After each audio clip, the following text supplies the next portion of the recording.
Okay, so we are going to shift into a topic which is, I guess you would say, not near and dear to my heart because it's a topic of interest per se, but it's more like we all deal with it, right? Stress is a challenge that we encounter all the time. And in today's day and age, I think all of us are feeling stressed. Before I got on this call, I was feeling super stressed myself, just trying to get some of this SBA stuff going and dealing with all the various responsibilities for my business and the various commitments I've already made for myself today, plus family, plus Pesach, plus, plus, plus. So stress is our reality. This may look like you. It probably looked like me, or I looked like this just a short while ago, but I'm trying to put on my very best game face to ensure that we can have a good conversation about a topic that is really important. And here are the areas of focus that I would like to share with you to understand a little bit about stress and its causes, right? What are we talking about when we talk about stress? What exactly is it? How does it differ from something, for example, like a challenge, right? There are some things that we want in our lives. We want to be able to grow. We want to be able to move the needle and take ourselves to the next level. At the same time, we know that stress in too much quantity can be problematic physically, emotionally, and otherwise, not only for us, but also for our team.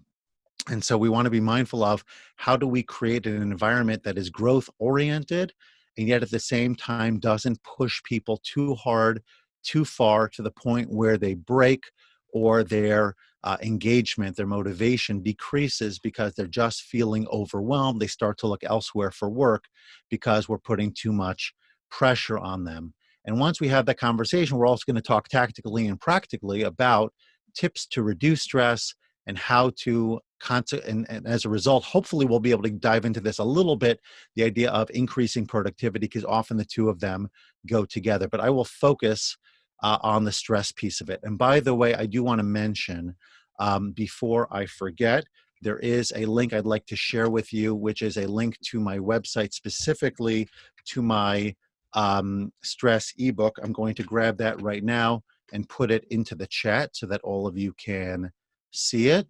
And that is right over here. I would encourage you to grab a copy of this. It's a free download. You can go much deeper on the topic of stress and stress management.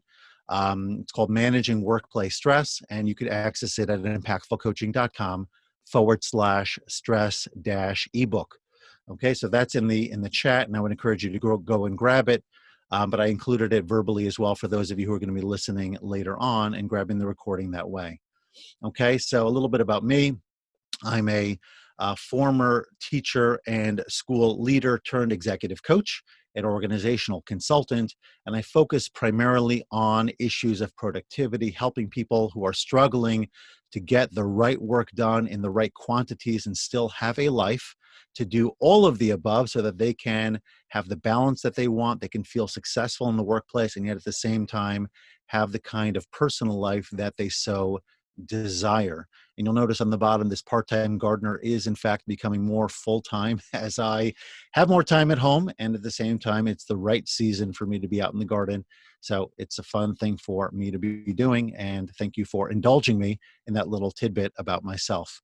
Let's move on and let's get a definition here that is relevant. I'd like for you to please take a look at this definition and tell me what part of it is, I guess you would say, what is the most novel or part of the quote or the part that maybe you'd like to emphasize? Meaning to say, what is it about this that either you didn't know ahead of time or you just think deserves more focus and attention in this top quote from psychologist Richard Lazarus?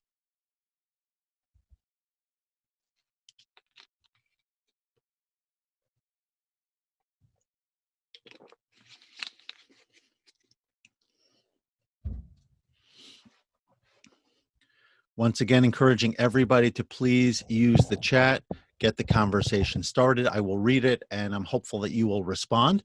A condition or feeling experienced when a person perceives that demands exceed the personal and social resources the individual is able to mobilize. Anything there that is new, different from what you initially would have suggested on your own? Anything you think deserves extra emphasis?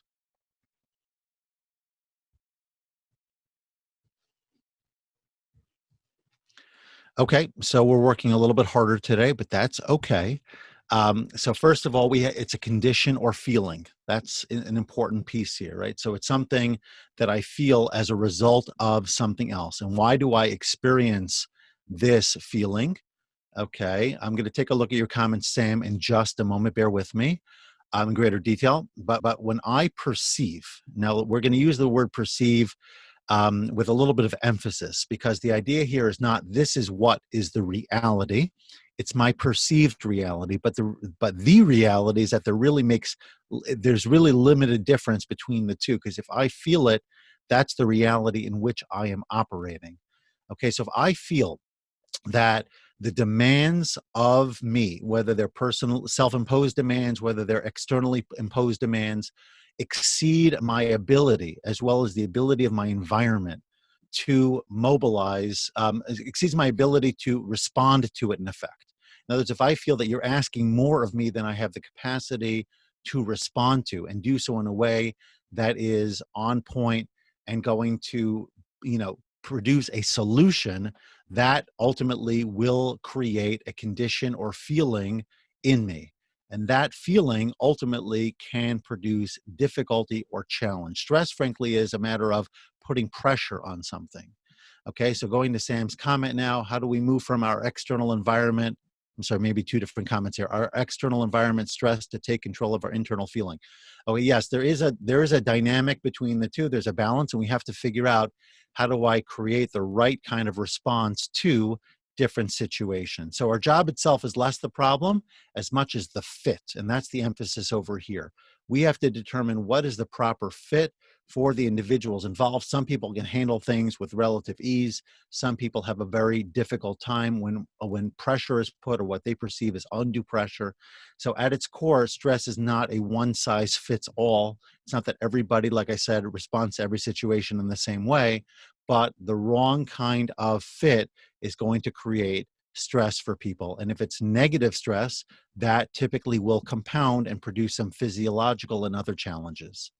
Okay, so for example, if I hold water, all right, take a look here on the right side, you will see that if I do it for a second or even for a minute, typically speaking, I will not have an issue. Once I get into an hour, and certainly for a day, that's where the stress really begins to compound. So it may be the same for everybody. Some people a little bit stronger, some people a little bit weaker, but it's not that you're asking necessarily me to do something that's out of my comfort zone one time. It's when it becomes ongoing, when it becomes, lengthier in duration or chronic in nature, that's where stress really starts to become problematic for people in the long term. Okay, that's the kind of stress we're referring to over here, not just a one time ask where people feel a little bit outside of their comfort zone. Obviously, if you do that on a regular basis with people in different ways, that will also have a compounding effect. So, part of it is just thinking about who our people are, how they respond to things, how do we prepare them for success. We'll unpack all of that as we move forward. Now, I did mention this before, and I think it's important to re-emphasize that stress and challenge, the way I'm defining it here, are not the same. Basically, a challenge is something that does fit neatly within our range of ability and capacity to achieve. In other words, I can do this, but don't necessarily have the ability to do that number right now or that amount right now, and it's going to stretch me to go a little bit further. So let's use an exercise example. Let's say for a moment I'm doing push-ups, and maybe my standard number of push-ups is 20. So I want to challenge myself to do 25 or maybe even 30. It's within my range of ability, but I have to increase my capacity. I have to push myself harder. I have to think of ways that I can go beyond the limitations or the top end performance that I've achieved until this point, and challenge myself to go further. Think Roger Bannister in the 4 Minute Mile. Any type of these are just easier for us, typically speaking, to measure, to look at, to get inspiration from. But the core definition of a challenge is that it's within my ability to do. It's just beyond what I've done until this point. whereas stress is a strain or a misfit. That's the emphasis here. It's a strain or a misfit between what I am able to do and what you're asking me to achieve. So I feel right now a degree of stress as I am applying for certain types of, let's say, government programs or other types of loans or things like that, that I'm not used to doing and not necessarily knowing what the answers are or what I should be responding in different places and all these kinds of things. That creates stress for me because there's a misfit between my existing ability and what I'm being asked to do or to achieve in order to be able to advance that particular process. And I think we have that with so many different areas of our life. If you give somebody a project, you give somebody a responsibility, they've never done it before, and now all of a sudden they need to do it, and you haven't given them the kind of support that they need, they're going to feel a strain or a misfit. Are you asking them to work harder and longer than they've done in the past by a significant amount? Again, these kinds of things will create stress.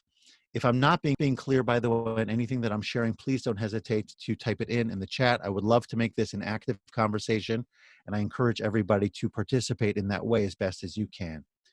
Okay, so let's keep going as we move ourselves forward. I will be looking at the chat regularly in case questions do come in, or comments or observations. So I apologize if this feels very one directional right now. Would love to keep you involved in this. Okay, so as we move forward, when we think about stress, let's remember that it's not always evil. I'm actually thinking of stress in this regard as more the challenge side of it. So if we do a little bit, or even large quantities, but a short period of time, what we might call an acute period, those can all have positive benefits. It can help you stay focused. It could raise your energy level, get you moving in terms of your physiology in other ways, and it allows you to to be nimble and meet new challenges. Right? Not everything could be predicted. Not everything could always be so clearly mapped out and planned for. Right? COVID-19 is a classic example of this, and a huge disruptor in all of our lives. And so dealing with challenges for shorter periods of time will help us grow. And that is something we should also be thinking about. If we go back just for a moment to the previous slide to give you that visual, because I think it's an important one. Take a look at the brain on the bottom right. This is a mindset visual, but it really speaks to our capacity as well. If I see this challenge in front of me as exactly that, something that's going to help me grow, something that's going to help me expand my business, something that's going to help me be ready for life after Corona, or whatever that specific example is for you, then I am going to be energized by it because I feel like there's something good that is coming out of it. It's not just somebody dumping on me, it's me stepping up to the occasion, it's rising, it's growing from it, and it's becoming better as a result of it. So stress can produce positive results. And if you're thinking about it as a leader, you want to be asking yourself, what can I be doing to carefully and in a calculated fashion provide healthy amounts of stress to my team to expand their toolkits, to expand their capacity for responsiveness and dynamic change and these kinds of things without pushing them too hard. And sometimes you just have to be able to ask people, read their body language, get their permission. We'll talk about all of this, but keeping in mind fundamentally that stress is not necessarily an evil thing.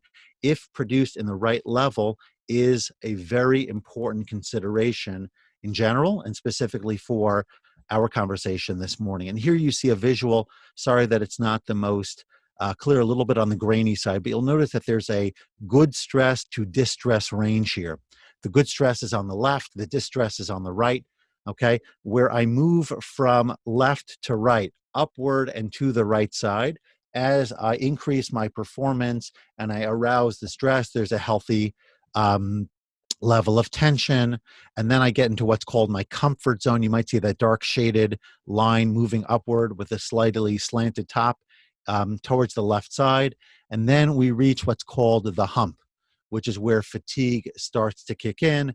Afterwards, you have exhaustion and ill health and a breakdown and all of that. So, our goal is to get us just past our comfort zone. And by the way, that is a moving line. So, in other words, our comfort zone is going to change as we grow and as we increase our competence. We will be able to handle more typically because our bodies will adjust, our minds will adjust, we'll be able to do more. But in the short term, from a leader standpoint, both for self as well as for others, because leadership by definition is a stress inducing role. Most leaders report an increase in personal stress as they take on leadership responsibility. If you own a business, you know this. If you lead a team, you know this. You certainly think back to when you were a rank and file employee, when you were a technician, when you worked for somebody else. Typically speaking, your stress levels were lower. And as responsibility becomes more your job description, you obviously take on more stress. At the same time, for you as well as for your team, that idea of going beyond your comfort zone, that will eventually become your new normal. And just like with exercise, going back there, because I think it's just such a great metaphor, as you grow, there are workouts today that when I started them, let's say a couple of years ago, I had a hard time finishing them. Now I'm looking for the next challenge because I've conditioned my body differently and better for my purposes. And that I think is true. Not that we want to keep bringing stress upon ourselves, but we want to be able to provide continuous growth. And actually, and interestingly, one of the main contributors to stress is people feeling like they're not growing, people feeling like they're just being under challenged and they want more and they feel like they're disengaged as a result of it.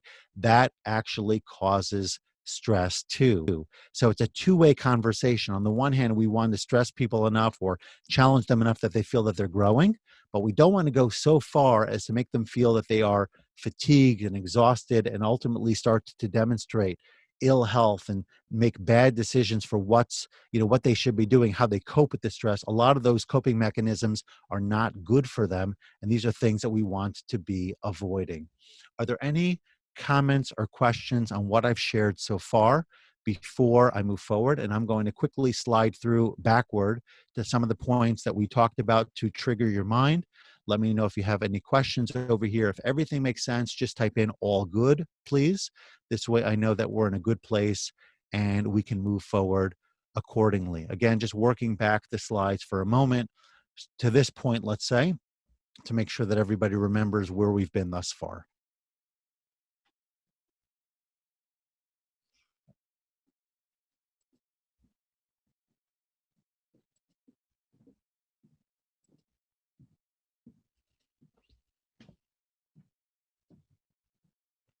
Okay, that's already a new slide.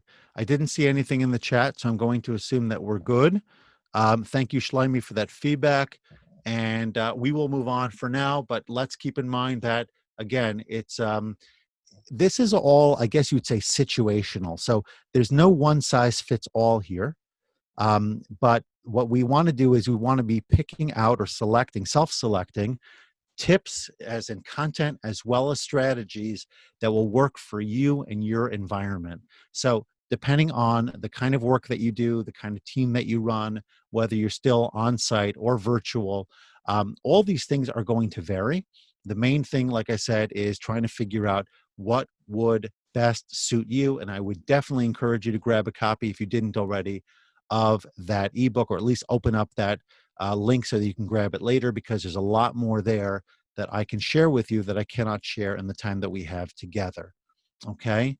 Now, these were like, if you go back 10 years or so, this is some research, I think it's from 2006 or thereabouts, of commonly identified sources of work induced stress. Just out of curiosity, looking from 1 to 10, can you please rank from most stress inducing? This could be for you, by the way, or for your team based on feedback that you're getting from others. What would you say are the 3 primary causes of stress in your particular situation?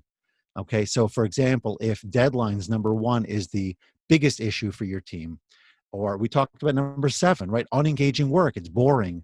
Or maybe you're asking for excessive workloads, too much for people to do. In that particular order, you would type in 1, 7, 5. okay, with the most stress inducing as your first one on the left. And then the next two that follow accordingly. I will be quiet for a moment so that you can read and think. And then please share your three in the chat.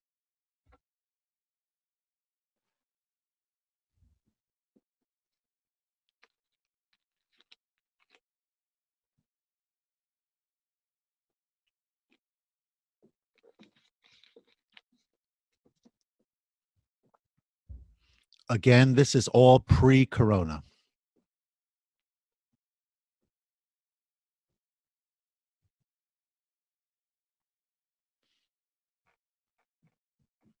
And this also is mainly from the perspective of the employee as opposed to the boss or the employer.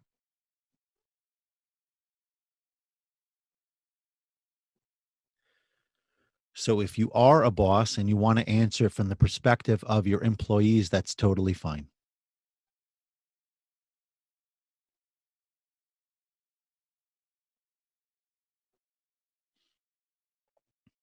And the question becomes from their perspective, the way you perceive it, what would you say are their biggest stressors?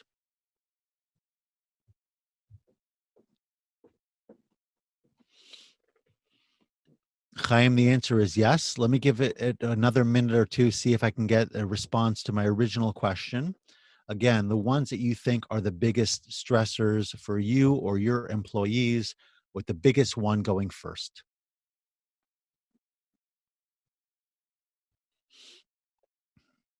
So while the answers continue to come in, thank you, Sam. I see that. I will respond to Chaim. Unengaging work means that I'm stressed out because I'm asked to do boring, uninspiring work every single day. And so it's not the kind of stress that we typically think about that it's overwhelming, but it's my mind is desperate for more. I want to be engaged. I want to be valued. And I feel that the kind of work you're giving me either demonstrates that you don't value me or it just doesn't stimulate me mentally, emotionally, or otherwise. If that wasn't clear, please ask for more elaboration. If it was, just write yes or thank you or something similar. Okay, Sam indicated number five, excessive workloads. All right. And a number of you wrote deadlines. Okay. So meeting firm timetables, getting things done, right? These are common stressors and these are issues that we struggle with. So let's keep going. Thank you all for your feedback. And let's talk over here. Just an interesting quote to keep us kind of focused on the topic. The number of stressors has multiplied exponentially. Now, again, this is all pre corona. Traffic, money, success, work life balance, the economy, the environment, parenting, family conflict, relationships, disease. As the nature of human life has become far more complicated, our ancient stress response hasn't been able to keep up. This may have more of an evolutionary undertone to it, but the idea, I think, regardless, and you've noticed this actually, by the way, probably as a result of Corona. On the one hand, it's increased our stress levels because we're working remotely, because we can't interact with people in the same way, because we don't know how the economy will unfold and how our businesses will live up to the challenge and all the different unknowns that we are encountering, excuse me. On the other hand, there is a return to simplicity that we're noticing in work, in life, in um, life cycle events, and different things like that, that I think a lot of people are finding to be invigorating and comforting. All right, we don't necessarily have to push ourselves to this degree all the time to be that hamster on a wheel, constantly running, chasing our tail, not ever feeling like we have arrived. And I think that that is part of the reason that so many of us today, that stress is such a big issue, that medications and prescriptions and external health, mental health support and all of that, that's a reason, maybe not the reason, but a reason that there's been such a spike in diagnoses and other challenges, because frankly we've taken so much upon ourselves that historically we didn't, and when life was simpler it wasn't necessarily as stressful. Okay, so what happens when we encounter excessive and chronic stress? So our workplace performance decreases, the quality of our work decreases, our relationship with coworkers and peers begins to become more strained. And if you don't believe me, just think about life with the family when everybody is home, right? On the one hand, at least for me personally, I am delighted beyond how we've all managed to get along and continue to survive and not kill each other for weeks on end, being alone and not seeing other people and having that stimulant and that variety and routine and all those kinds of things. On the other hand, it can become challenging, and there are moments when tensions begin to flare. We lose patience. So if we are stressed, we're not going to be as calm, we're not going to be as mindful, we're not going to be as thoughtful in how we interact with people.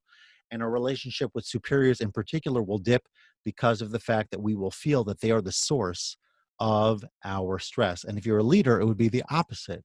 Your direct reports may be the source of your stress because you feel that they don't deliver on time, like we talked about before with deadlines, or maybe they're not producing the competent level of work that we would need and expect. All of those can be stress producers. All right. And you see it all over our bodies, right? From our brain down to our, um, all the way down to our reproductive system and beyond, that we have issues, internal issues, uh, digestion related, things in terms of our skin and, things that manifest externally, our headaches and how our brain responds. Everybody responds differently. I'm just curious to know, of all these areas over here, which part of your body would you typically find most of your response to stress? In other words, where does stress trigger in your body the most? Is it brain and nerves, skin, muscles, and joints, all the way down the list? Find the thing that most speaks to you and please type that into the chat.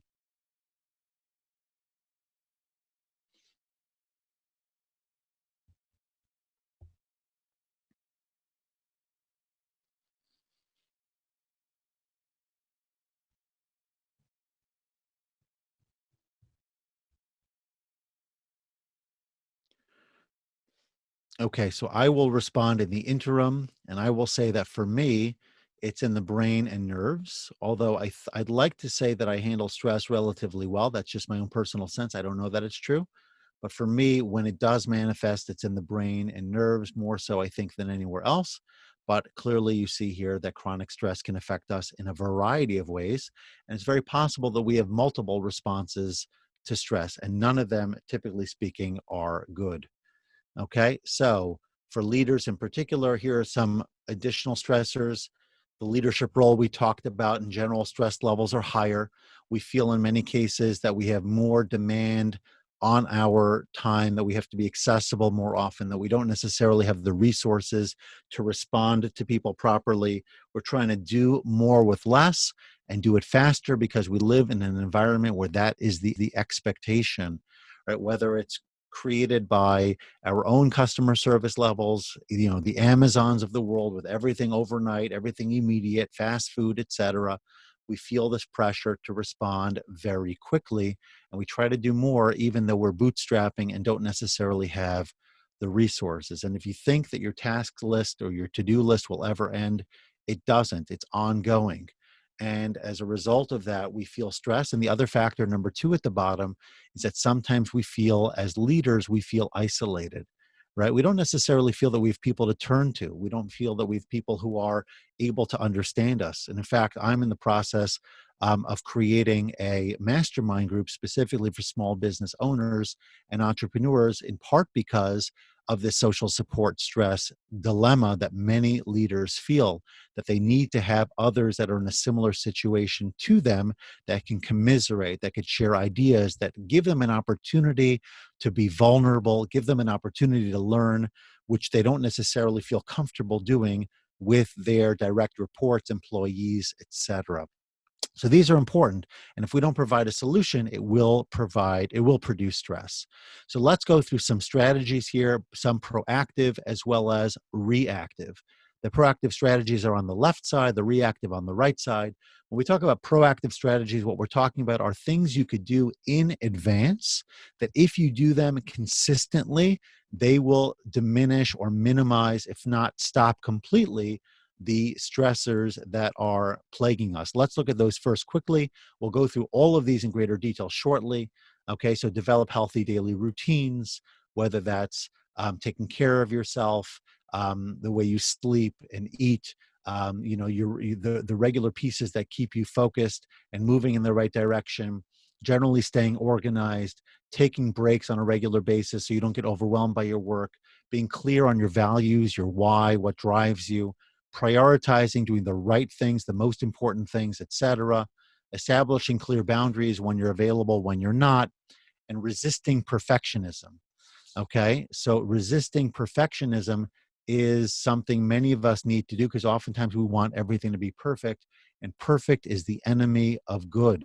Perfect is the enemy of production and performance because we get stuck on everything being exactly so. We want everything to be excellent. We just don't want it to be perfect. Or I shouldn't say it like that. It can be perfect, but we don't want to, what's what I'm looking for?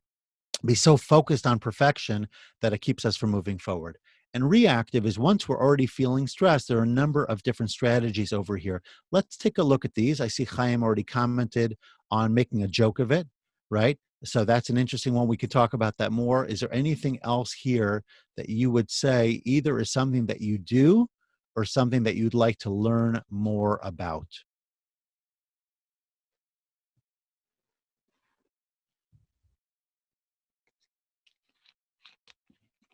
Okay, resist perfection.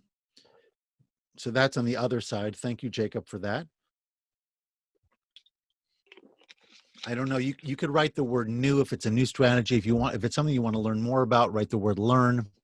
Just this way I know how to respond. Okay. Yeah, we're going to unpack all of these.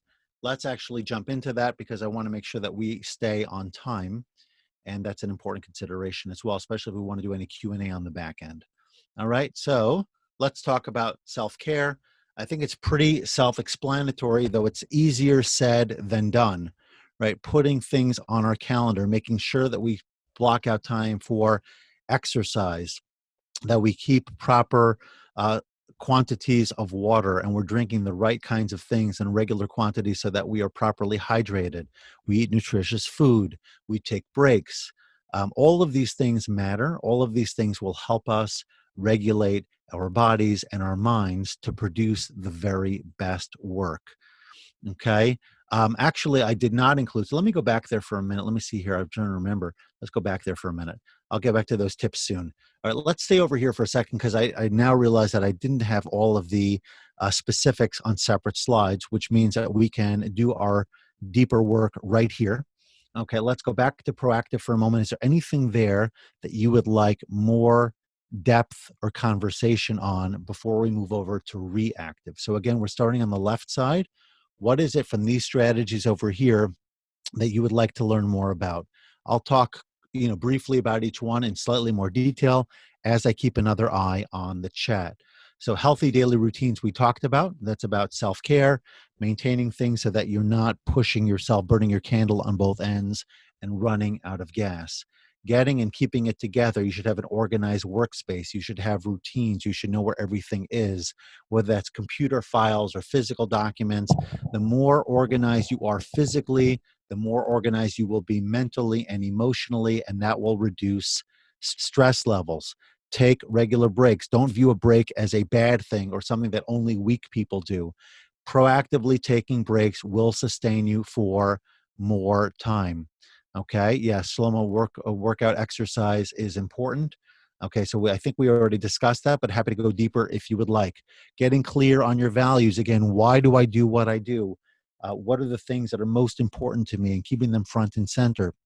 So if customer service is a workplace value, if internal communication is a workplace value, if prioritizing the needs of others, there's so respect, there's so many values, and I have different content available to talk specifically about how to establish that. In fact, in my book called Becoming the New Boss, I know I devote at least a chapter to the topic of workplace values, and I will share a link to that as well if that could be a resource for you, because it does specifically, even though the focus there is on new leaders, it really is available and helpful for leaders, I think, of all stripes, and may be a resource for you to consider. So I'm just going to type that in real quick into the chat as well. Okay, let's move on to the next one. Prioritize. Right? You can't necessarily do everything. I'm sorry, did I get it? Looks like I didn't. Hang on a second. Oh, it's the wrong link. I apologize. I'll be right back with you on that in a second. Um, but in the interim, having here, hold on one second. I apologize for this. Let me grab the link and see if I can drop it in here now. Okay. Yeah, there we go. Okay. So, prioritizing what's important. You might be familiar with the Pareto principle, which is that 80% of our work I'm sorry, of our outcome or output or benefits, whatever it might be, is the result of 20% of the things that we do. So choosing the right tasks, understanding what's most important, that's going to drive a lot of our success. Establishing clear boundaries, right? When I can be reached and in what way, allowing me to be able to go deeper with my work without having to worry about constant interruption. So powering down my phone, letting my secretary know or whoever controls my calendar when I am or am not available, blocking out time for the most important work. All of these things will help you be more productive, feel better, and less stressed. And we talked already about resisting perfection. Is there anything else about this list you would like for me to go deeper with before I move over to reactive strategies?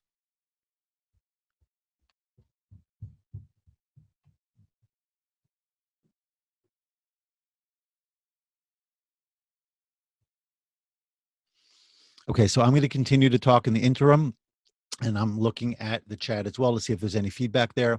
Label your emotion. That means give it a name, right? I'm feeling stressed. I'm feeling overwhelmed.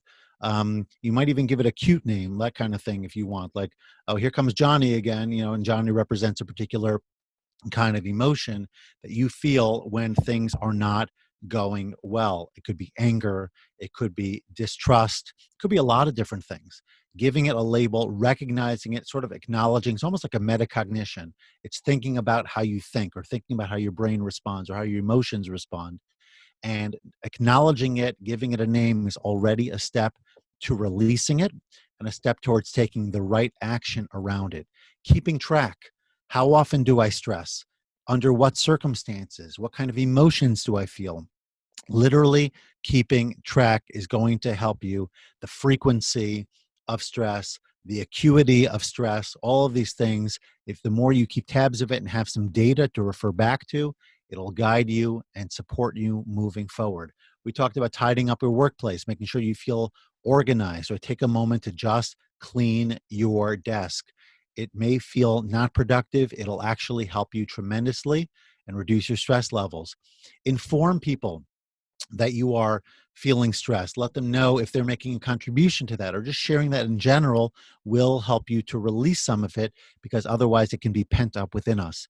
Finding the silver lining. What's the good that's coming out of this? We're doing that a lot with Corona, right? The silver lining in, like we talked about, a life cycle event with fewer people, or working remotely, or managing from home with everybody around, whatever that is, find the silver lining, that it's stretching you, that it's challenging you, that it's helping you grow. Make a joke of it, right? Not everything always has to be so serious. And sometimes you could say, what's the worst that could happen? That's a great strategy, by the way. And you could tie that in even to thinking positively, right? Think positive is really different at its core, but it's the idea, number one, what's the worst that can happen here if things don't work out? And generally thinking positively, what's good that's going on, and how can I make things better? Okay. And general thinking positively, there's a lot of good in my life and I have to acknowledge it and be grateful for it. So this slide we did specifically for leaders, a few other strategies to consider, right? Record and review your leadership goals. Be selective in your work, right? You can't do everything. Learning to delegate, big piece over here. Something that I focus on a lot. I actually have a master class called Delegate to Accelerate. And the idea, of course, is that when we clear our desks and have the right people doing the right work, we can get more done. Connect at your pace. There's so many pieces over here. Find the one that works for you. Create social support. Regroup on tasks that are not working well. Increase your determination to get things done. Consider your impact as a leader and all the things that you are accomplishing. Don't only focus on the negative. And like we talked about, ask yourself, is what we are dealing with, is the thing that is stressing me out really worth it? Do I really want to compromise my well-being as a result of this stressor that is keeping me up at night or eating away at me because I'm not controlling it properly. So I think with all of those in mind, I'm just going to leave you with a couple of additional resources over here because, again, when we feel more productive, typically speaking, it will reduce our stress and will allow us to accomplish more. I'm going to see if I can get these into the chat real quick. There are two free resources on my website. In fact, I'm going to include them all here. Well, the first one I've already shared a bunch of times, so I'm not going to share it again. But I will share these two over here, and you can click on the link, open it up, I believe, in a separate window, and access each of them if and when you choose to. So from my perspective, I think that the formal presentation is now over. So this way I have an opportunity to wrap it up still within our time frame. And if there are any questions or comments, please use the chat in order to do that. I am going to go back to the video now. I'm gonna end this share, and I'm going to go back to the video so that I can be seen in all of my glory. If there are any questions or comments, please do not hesitate to put them in. Chaim, it was a pleasure having you. Shlomo, same for you as well. And I hope that others, and by the way, I believe that because this is recorded, this can be shared with others. If there's anyone that you think would benefit from listening in to our accelerated stress reduction conversation, please do not hesitate. Please actually proactively share this, because I think in today's day and age, we are feeling more stressed than ever. But if we have the right tools and mindset, we can accomplish a tremendous amount, and we can reorient our minds in a way that's going to help us do our best work in the most challenging times and allow us to be the leaders people will remember. How did my leader respond when the stakes were highest? And we will have stepped up to the plate in the most robust way because we know how to manage our emotions, put our people in the best position to succeed, and create the environment that they need to be successful.